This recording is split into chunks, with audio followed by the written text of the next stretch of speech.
আসসালামু আলাইকুম। আমি অর্ণব। এখন বাজে রাত ১২টা। আমি আর আমার বন্ধু বেরিয়ে পড়লাম স্ট্রিট ফুড ট্রাই করতে। রিকশায় উঠে চলে গেলাম মিরপুর ২ স্টেডিয়ামের দিকে।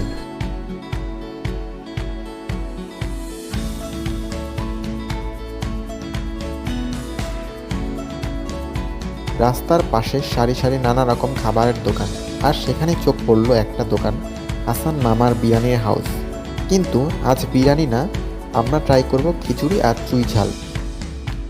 হাঁড়িতে গরুর মাংস রান্না হচ্ছে। বেশ ইন্টারেস্টিং।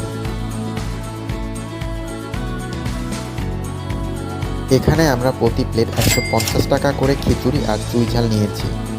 খাবারের কোয়ালিটি আর কোয়ান্টিটি ভালোই ছিল, তবে এই দামে ক্ষুধা মেটানোর মতো যথেষ্ট। সাথে চুই ঝালটাও বেশ ভালো লেগেছে। খাওয়া দাওয়া শেষে বিল দিয়ে চলে এলাম। এই ছিল আজকে রাতের ফুড ট্রিপ। পরের বার কোথায় যাওয়া যায় কমেন্ট করে জানান।